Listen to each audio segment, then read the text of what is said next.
রাব্বি, পাড়া মহল্লায় পশু কোরবানির সার্বিক চিত্র তো আপনি দেখছেন, কেমন দেখছেন? কোনো প্রকার পরিষ্কার পরিচ্ছন্নতা নিয়ে কোনো ঘাটতি কি দেখতে পাচ্ছেন কিনা আপনি?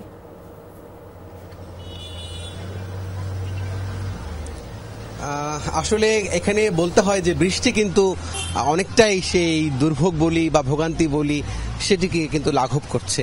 এরই মধ্যে কিন্তু বৃষ্টি বিভিন্ন জায়গায় হচ্ছে রাজধানীর, এবং আমি আছি উত্তরার জসিমউদ্দিন রোডে, এবং এখানে কিন্তু উত্তর সিটি কর্পোরেশনের যারা পরিচ্ছন্নতা কর্মী আছেন তারা কিন্তু বজ্র অপারেশনের কাজ শুরু করে দিয়েছেন।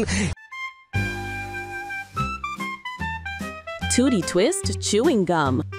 এবং সে কাজটি বেশ জোরে সোরেই হচ্ছে, এবং তারা বলছেন যে তারা খুব মানে আর্লি স্টেজেই কাজটি শুরু করেছেন। আমরা কথা বলেছিলাম তাদের সাথে।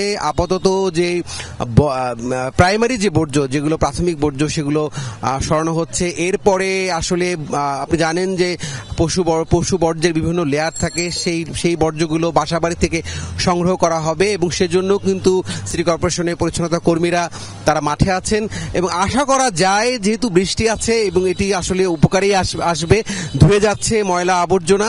এবং সেই সাথে একটু বলতে চাই যে কুরবানির যে আমেজ সেটি কিন্তু পাড়া মহল্লায় আমরা সকাল থেকেই দেখছি যে কুরবানির পর সবাই মিলে পশু কুরবানি দিয়ে একবারে একটা ফেস্টিভ একটা জায়গা তৈরি হয়েছে সারা রাজধানীতে, এবং সেই উৎসবে শামিল হয়েছে সর্বস্তরের মানুষ। এমনটাই আমাদের প্রত্যাশা। ধন্যবাদ আপনাকে রাব্বি। দর্শক, কোরবানির পর বর্জ্য অপসারণের খবর জানার চেষ্টা করব সহকর্মী শামীম রেজার কাছ থেকে। তিনি রয়েছেন রাজধানীর সাইদনগর এলাকায়। শামীম, সেখানকার চিত্র জানাবেন, কেমন দেখছেন? বর্জ্য অপসারণ কার্যক্রম কি শুরু হয়েছে কিনা, কি করছেন তারা? হ্যাঁ ইশরাত, আমি আছি সাইদনগর এলাকায়, যেখানে আসলে পশুর হাট বসেছিল।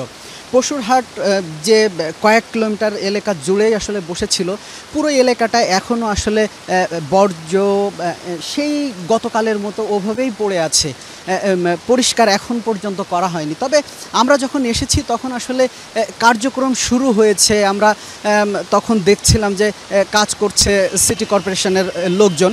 তবে যেহেতু এখন বৃষ্টির পরিমাণটা বেড়ে গেছে, এজন্য বর্জ্য পরিষ্কারের যে কার্যক্রম ছিল সেটাও আপাতত তারা বন্ধ রেখেছেন। এখানে কোরবানির পশুর কারণে সৃষ্ট যেসব বর্জ্য, সেসব বর্জ্যগুলো গাড়িতে করে নিয়েই তারা নির্ধারিত স্থানে নিয়ে যাচ্ছেন। এবং এখন আসলে দেখতেই পাচ্ছেন রাস্তার আশেপাশে বিভিন্ন জায়গায় যেখানে কোরবানির গরু এবং ছাগল রাখা হয়েছিল, সেসব জায়গায় ময়লা সেই গতকালের মতো ছড়িয়ে ছিটিয়ে পড়ে আছে। তবে আমরা এখানে এসে যেটা জানতে পেরেছি, তারা বলছেন যে খুব অল্প সময়ের মধ্যেই আসলে তারা কোরবানির হাটের যে সৃষ্ট বর্জ্য এগুলো অপসারণ করতে সমর্থ হবেন, এমনটাই বলছেন তারা। অনেক ধন্যবাদ আপনাকে শামীম।